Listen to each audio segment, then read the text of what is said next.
Imagine, if you will, being a handyman. You spend your days sweeping the floors of an active, bustling Catholic church in the heart of Glasgow. Right. The parishioners, they nod, they say hello as they pass by. The priests trust you implicitly. I mean, they've given you the keys to the maintenance closets, to the side doors. You're essentially part of the infrastructure. Exactly. You are a fixture of this quiet moral sanctuary. Yeah. And directly beneath the wooden floorboards, you are meticulously sweeping, literally just inches beneath the feet of the congregation, lies the body of a 23-year-old woman you murdered just days ago. It's an incredibly stark image. It really is. Yeah. And today, we are doing something very specific with our time for this deep dive. I want to establish our framework right out of the gate for you. We are operating within our control studies format. Which is an important distinction to make. Right. That means we are completely abandoning the sensationalism you might expect when discussing a case like this. We are stepping entirely outside the usual true crime recap space where the focus is usually on the horror or, the shock value. Or the emotional devastation, yeah. Exactly. Instead, we are treating this as a strictly clinical, analytical case study. We are going to look at the mechanics of evasion. Yes. We really want to understand the specific systemic failures that allowed a predator to operate, how those methodologies eventually broke down under pressure, and importantly, what a smarter, more disciplined operational approach would have actually looked like. It's basically an autopsy of an evasion system. Because, when we look at how certain individuals managed to avoid capture for decades, there is this very strong, almost comforting tendency in the media to attribute it to some kind of evil genius. Right, the whole master planner myth. Exactly. We want to believe they have a highly sophisticated master plan because the alternative is, frankly, much more frightening. But when you apply an analytical lens, when you really look at the raw data of their movements, their choices, and their errors, you almost always find that they were operating within a remarkably fragile system. A system that was full of holes. Absolutely full of holes. They survive not because their methodology is flawless, but because they just happen to exploit specific temporary blind spots in society or law enforcement. So our objective is to dissect the anatomy of that evasion, right? The variables that kept it functioning, and ultimately the mathematical certainty of its collapse. Which brings us to the subject of today's case study, Peter Tobin. And just to lay out the parameters for you, Tobin was a Scottish serial killer convicted of 3 murders spanning a 15-year period, specifically from 1991 to 2006. And he died in prison recently, right? Yeah, October 2022, at the age of 76. Now, our mission for you today is to dissect the 2 main structural pillars of his evasion. Pillar 1 was his constant, seemingly random geographic movement across the United Kingdom. Very important factor. Yeah. And Pillar 2 was the use of shallow aliases to separate his physical actions from his legal name. For 15 years, those 2 pillars held up the roof of his operation. But when they finally failed, they failed simultaneously, and they failed completely. To set the theoretical foundation for everything we are going to explore today, we need to establish a single, immutable rule of operational security. And that rule is, geography cannot survive identity collapse. Okay, unpack that a little bit. What you can move constantly, right? You can bury your secrets in vastly different jurisdictions. You can rely on the sheer physical distance between your crimes to protect you. But the moment your core identity is compromised, the moment the system firmly attaches your true legal name to your face, all that geography just collapses inward. Because distance doesn't matter if they know exactly who you are. Precisely. Distance means absolutely nothing when investigators can simply pull your name and trace your historical footprint across a map. So let's start by looking at his baseline methodology, specifically the architecture of how he presented himself to the world. Tobin was born in 1946 in Johnstone, which is a town in western Scotland. Right. And what strikes me immediately when reviewing the source materials that he didn't, emerge out of nowhere as a sophisticated operator. He wasn't a phantom. No, not at all. He came to police attention very early. By 1970, he was already imprisoned for burglary and forgery. We're talking about relatively petty, non-violent crimes, but he had already established a pattern of institutional contact that would trail him for his entire life. I'm really glad you brought up the specific nature of those early crimes because forgery is a crucial data point in his psychological profile. How so? It tells us that from a young age, he was already comfortable with the mechanics of deception.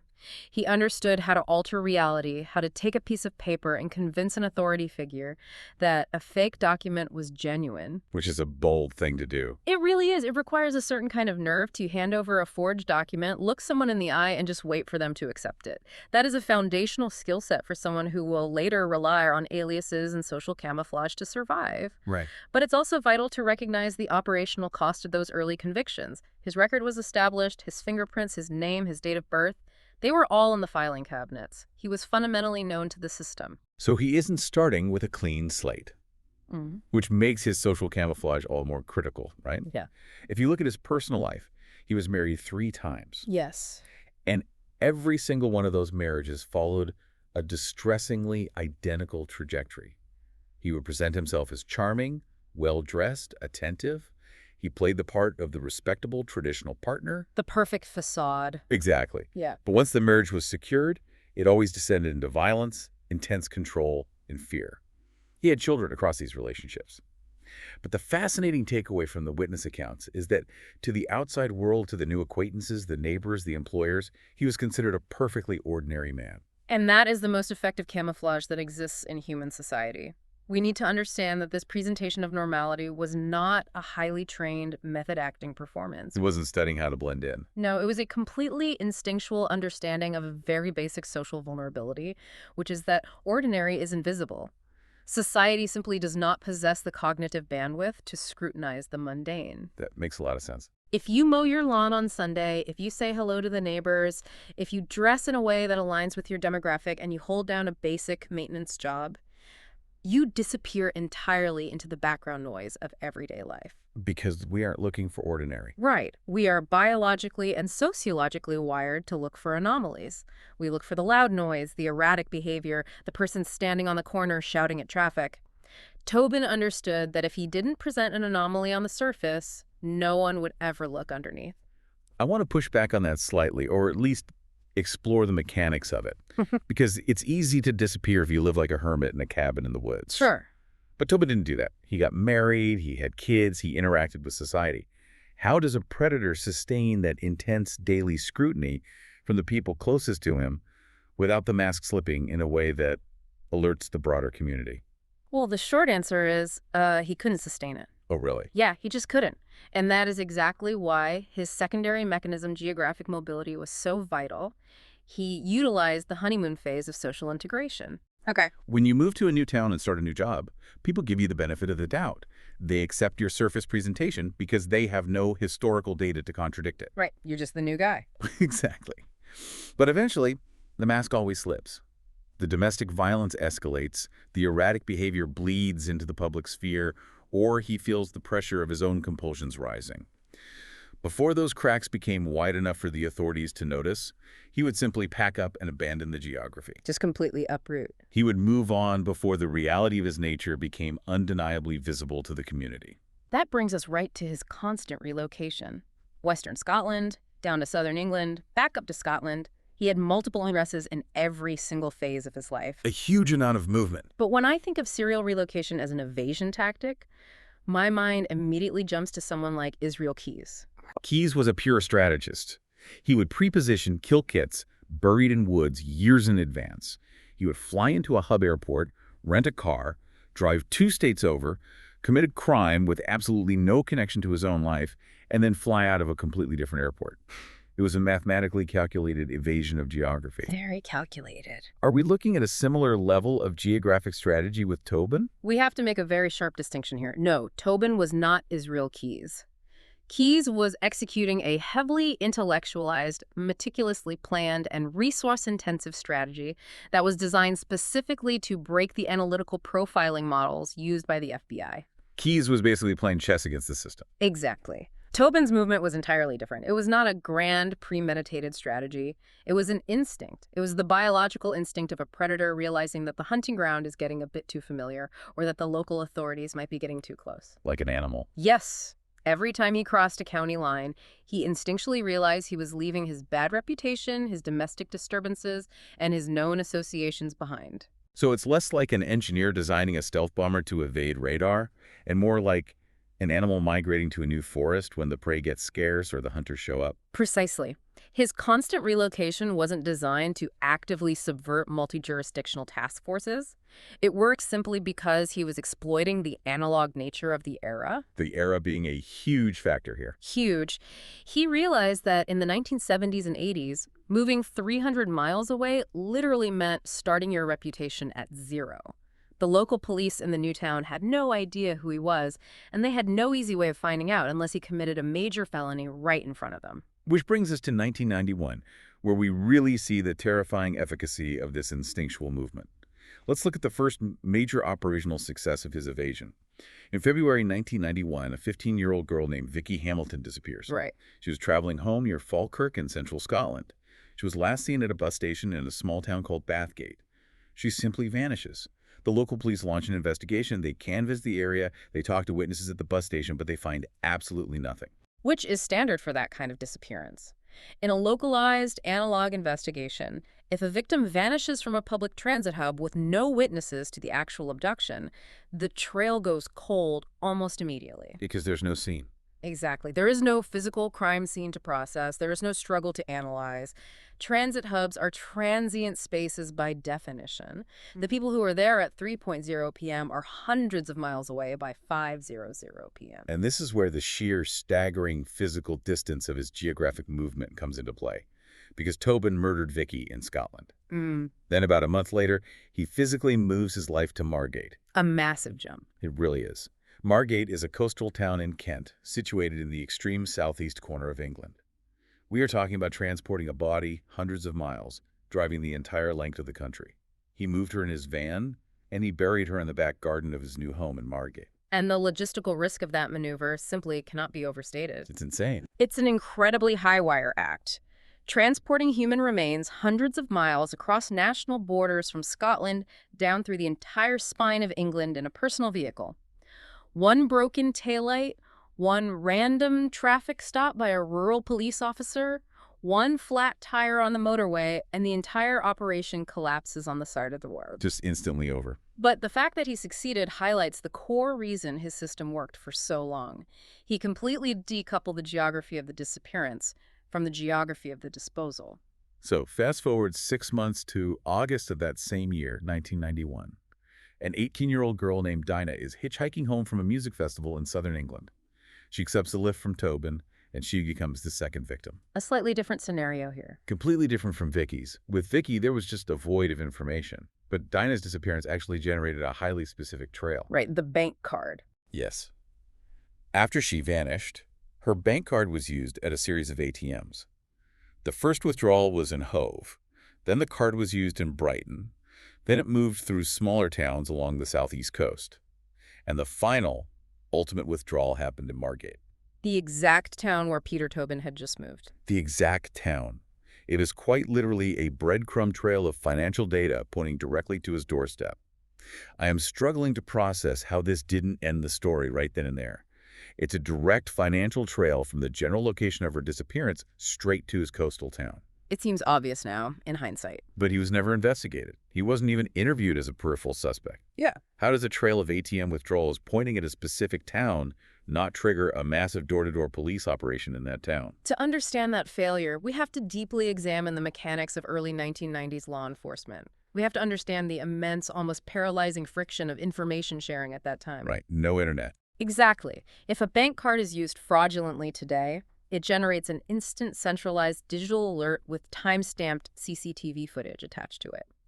But in 1991, the banking system and the police system were entirely separate, analog entities. Just mountains of paperwork. Precisely. Obtaining bank records meant a detective had to physically request paper trails.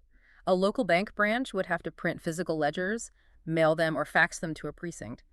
The speed of the investigation was literally dictated by the speed of the postal service. So even just getting the list of towns where the card was used would take days or weeks. Exactly. And then you hit the real wall. Jurisdictional boundaries.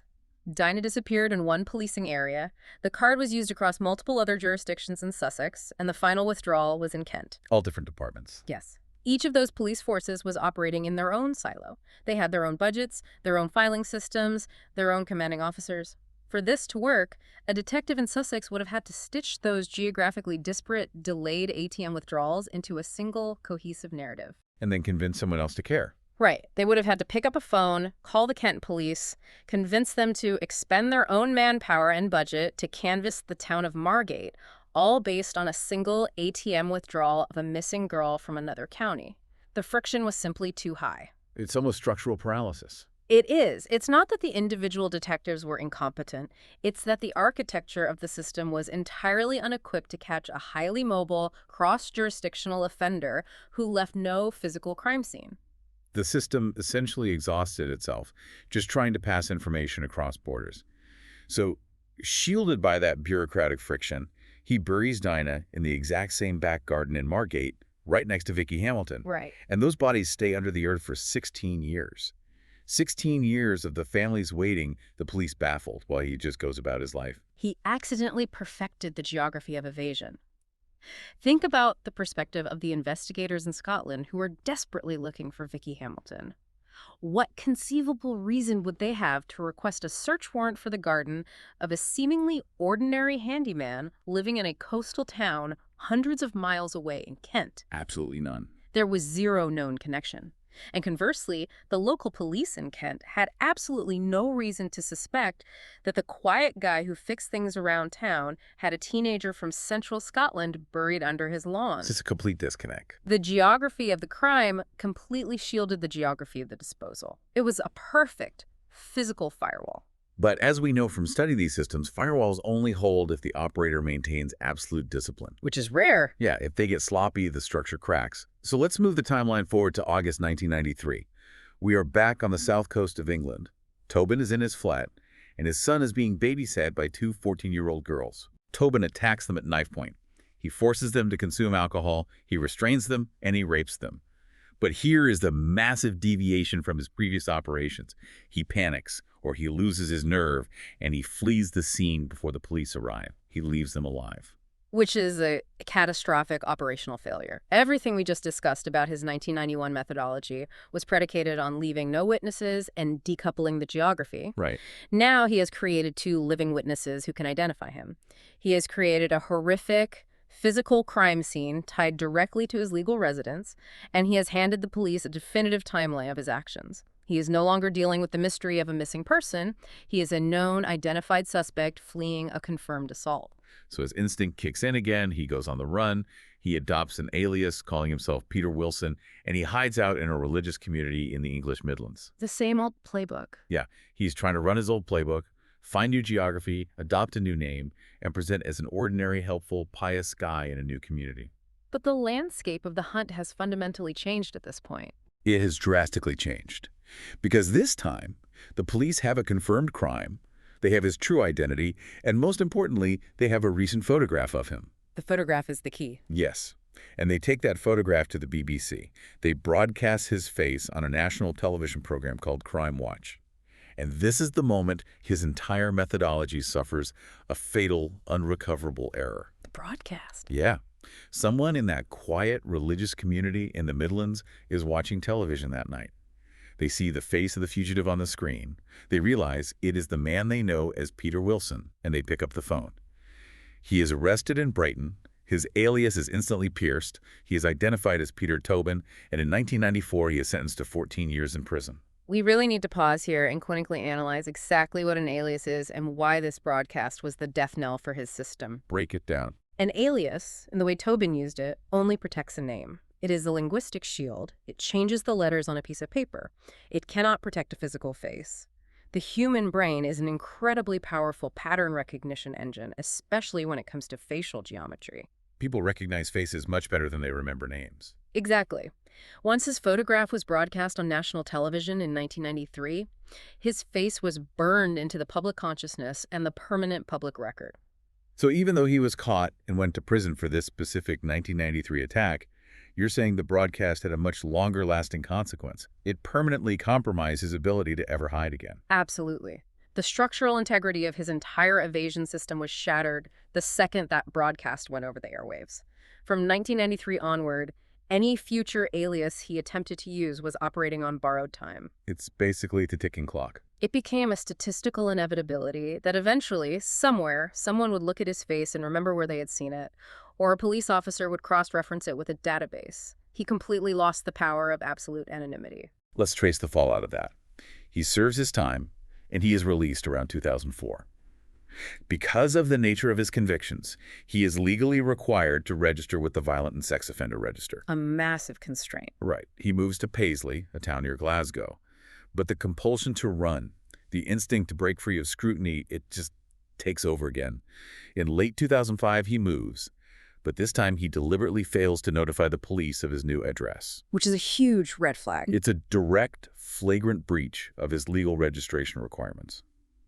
By November 2005, an active arrest warrant is issued for him. And I really want to emphasize this point for you listening. Heading into 2006, Peter Tobin is not a ghost. Not at all. He is not a master criminal flying under the radar. He is a fugitive with an active warrant, a known face, and intense legal exposure. That legal exposure is an invisible tether constantly pulling him back toward the justice system. He might feel like he's disappeared because he packed a bag and changed his name, but the system is actively looking for the biometric reality of the man attached to that specific legal identity. The era of just slipping away is over. The analog shadows of the 1970s and 80s are completely gone. Which catapults us into the utter collapse of his methodology in 2006. Let's look at the institution trap. It's 2006. Tobin is back in Glasgow. He secured a job as a handyman at a Catholic church. And he's using a new alias. Right. Pat McLaughlin. Once again, he's deployed the social camouflage. He's trusted by the parish. He fixes the plumbing. He paints the walls. He sweeps the floors. To the priests and the congregation, he is utterly unremarkable. Blending right in. Yes. But living temporarily at this church is a 23-year-old Polish student named Angelika. She is staying there while her normal accommodation is being renovated, and she's also working at the church as a cleaner. In September 2006, Tobin attacks and murders her. The escalation returns. Right, but I'm struggling to understand his logic here. This is where his entire system just seems to implode on itself. He doesn't put her in his van and drive hundreds of miles away, like he did with Vicky 15 years earlier. He conceals her body beneath the floorboards of the church, in an active, busy institution. It's a huge shift. Is there a difference in his operational mindset here, or was he just getting incredibly lazy? It's not necessarily laziness. It's the constraints of the environment he chose to operate in. We have to clearly define the operational distinction between hiding a body and disposing of a body. Okay, what's the difference? Hiding something means placing it out of immediate visual sight, but leaving it in a location that is still geographically, contextually, and legally connected to you. It means the evidence remains in your physical orbit. It's still in your house, basically. Exactly. It is detectable the absolute moment someone decides to look in the right place. Disposing of something, in a true operational sense, means permanently severing the spatial and historical link between the perpetrator and the evidence. And the church was a fully functioning, active institution. It was staffed by priests, visited by parishioners. People were walking through those halls every single day. Exactly. This is what we call the workplace trap. He committed a murder inside an active institution where he was employed and where he was known to reside. He cornered himself. He really did. Because it was a staffed building with constant foot traffic, the logistics of removing a body undetected carrying remains out to a vehicle in a populated area were incredibly high risk, possibly insurmountable during his normal working hours. So he just shoved it under the floor. Constrained by the environment, he took the path of least resistance. He hid her under the floorboards of his own workplace. By doing so, he created a crime scene he literally could not leave. Wow. If he fled the church immediately after she disappeared, it would instantly draw suspicion to him as the prime suspect. But by staying, he was forcing himself to go to work every single day, walking directly on top of the ultimate evidence of his crime. It's astonishingly reckless. It's a complete abandonment of the geographic firewall he built in 1991. So, naturally, Angelika is reported missing a few days later. Right. The police launch a search, and they logically start at her last known location, which is the church where she lived and worked. They conduct a thorough sweep of the premises, and they find her body under the floorboards. Inevitable, really. Instantly, the dynamics of the investigation change. The police have a murder, they have a physical crime scene, and they have an obvious, immediate prime suspect. The handyman known to the parish as Pat McLaughlin. But the police don't know who Pat McLaughlin actually is. They just have a name provided by the church. Right. But they have something much more valuable. They have his face, The parish has administrative documents, perhaps the copy of an ID he provided, with his photograph. A fatal error for an alias. Exactly. So the police released the photograph of Pat McLaughlin to the public media, asking if anyone knows the whereabouts of this suspect in the Angelica murder.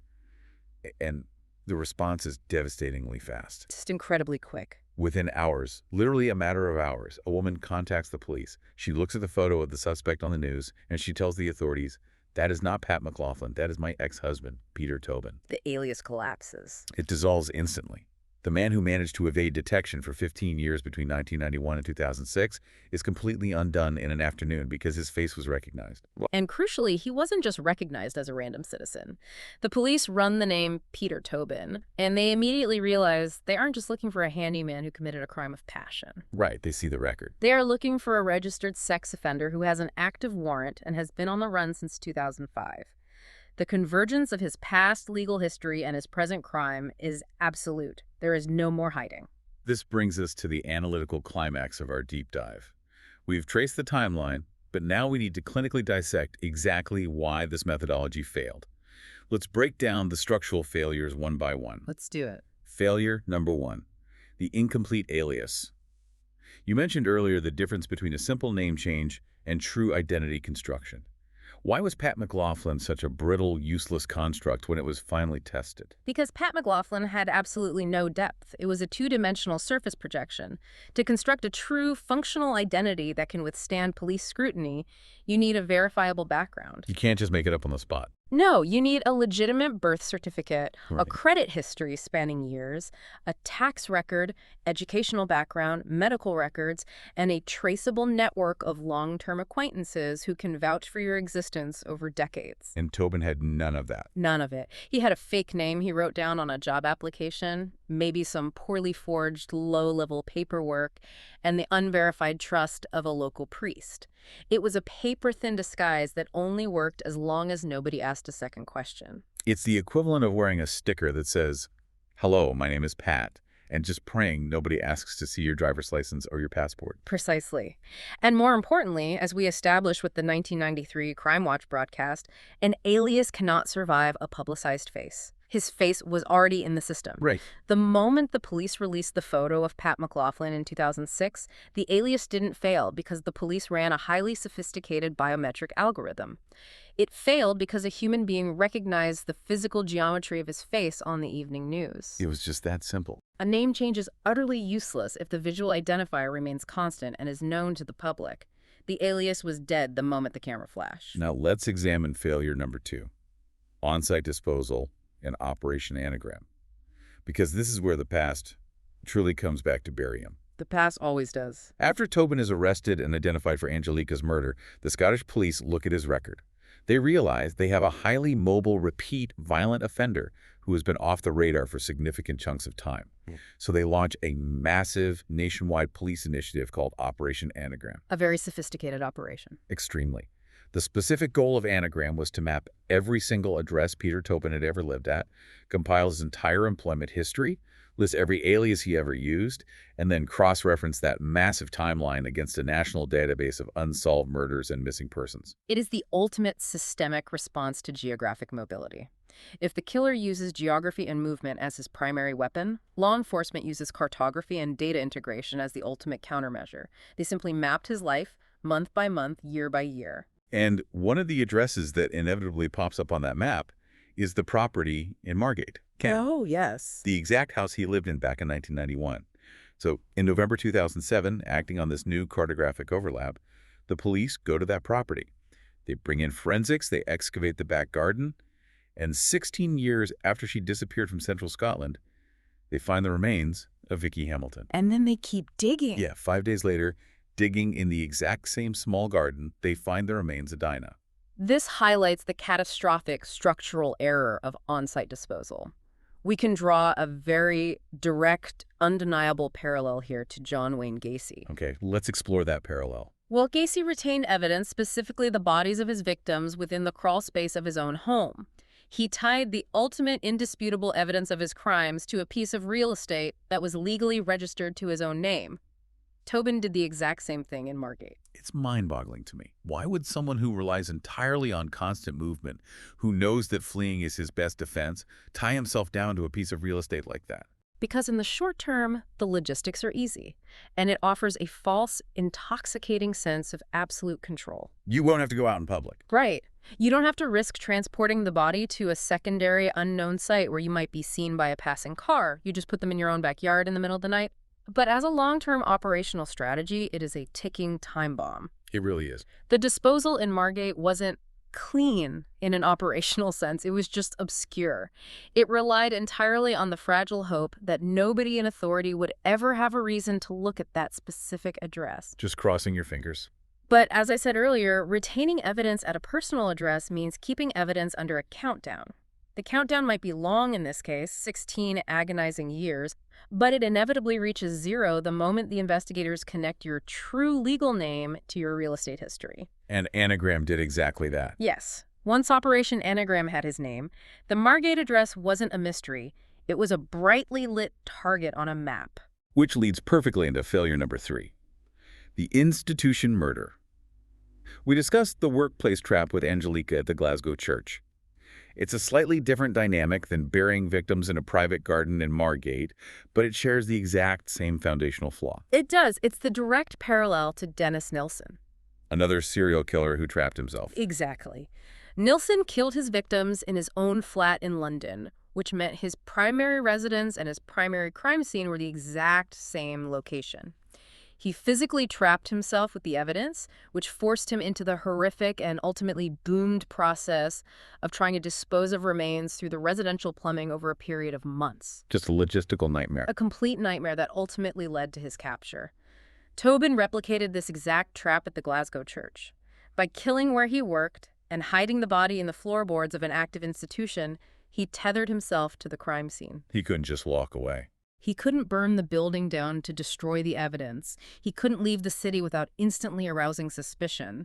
And he couldn't extract the body past the priests and parishioners. He surrendered all of his mobility, his primary defensive weapon, for the sheer convenience of an immediate kill. You know, these exact themes, studying real historical failures and the mechanics of correcting them, they're actually fictionally explored in the novel titled Adam, a psychological thriller about a killer who does exactly that, which is available on Amazon Kindle. A fascinating concept. But returning to the clinical reality of Tobin's failure, we really need to dive into the psychology behind these errors.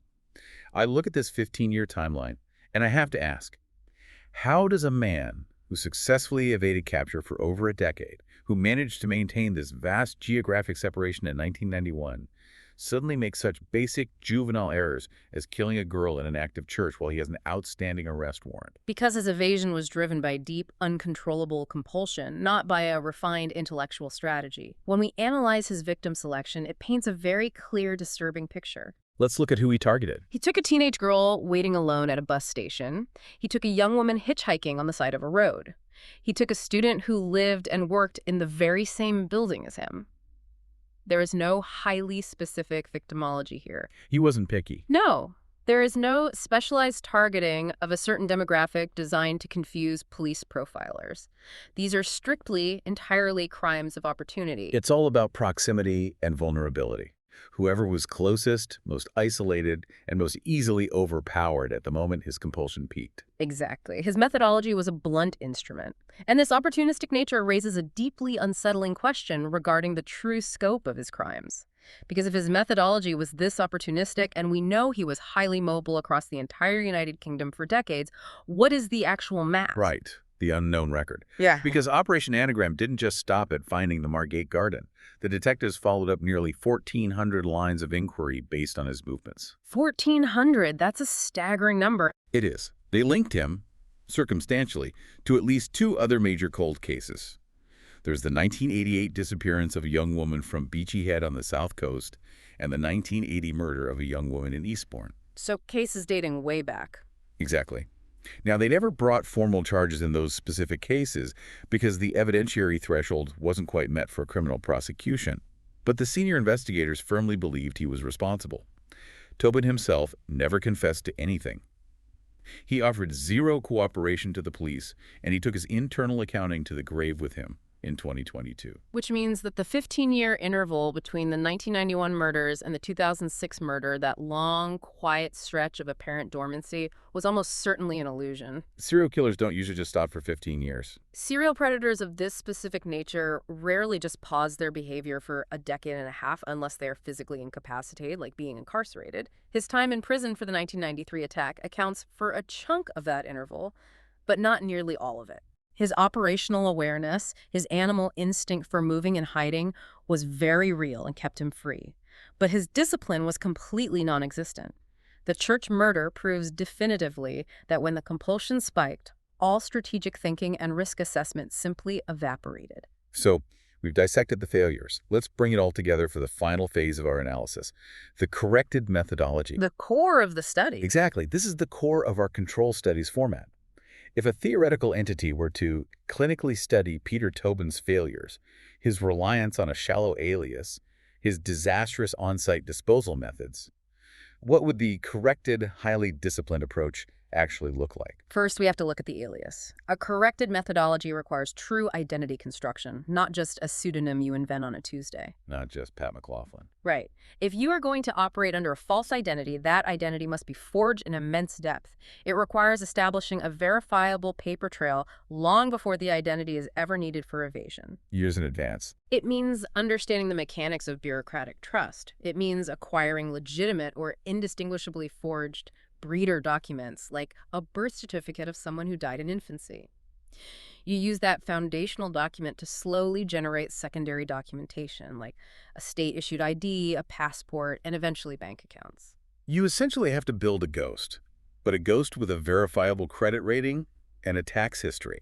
It takes years of patient groundwork. Precisely. And crucially, that meticulously constructed identity must have absolute zero association with your real face if your real face has ever been legally compromised or broadcast publicly. Because faces don't change. If your face is in the system, no alias, no matter how deeply constructed, will save you if you are subjected to human or algorithmic scrutiny. A truly corrected methodology would dictate a harsh reality. If your face becomes public, you must permanently cease operations. Just walk away entirely. Because the structural integrity of your anonymity is irreparably broken. Tobin lacked the discipline to stop, so he kept operating long after his face was burned. And what about the second major failure? The disposal.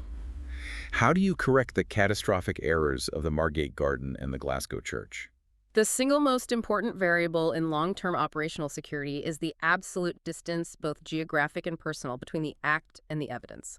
The corrected methodology requires that disposal must be completely, permanently disconnected from the perpetrator's life. So, under no circumstances do you bury bodies in your own back garden or under your workplace? Never.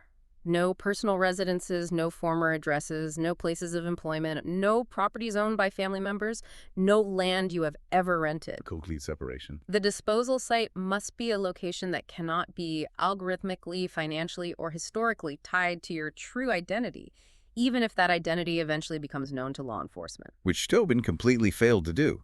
Tobin brilliantly applied the logic of geographic mobility to his own life. He moved constantly to avoid pattern detection, but he completely failed to apply that exact same logic to his disposal methodology. He dropped the anchor of his crimes right in his own front yard. A disciplined operator understands that the evidence must be exiled to a geography that belongs to absolutely no one. It's a fascinating, chilling distillation of his errors. He understood the mechanics of how to run, but he fundamentally didn't understand how to hide the things that would eventually catch him. He built a system that was always destined to fail the very moment anyone thought to turn on a light. Which brings us to our final thought for this deep dive. I want you to really mull this over as we close today.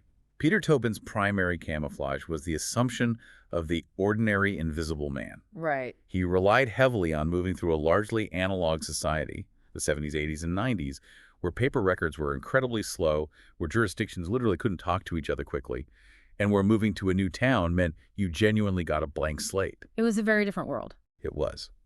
But if a single grainy television broadcast in 1993 was enough to permanently compromise his face and eventually bring him down in a matter of hours in 2006 when his ex-wife saw his photo on the news, how long could his surface alias survive today?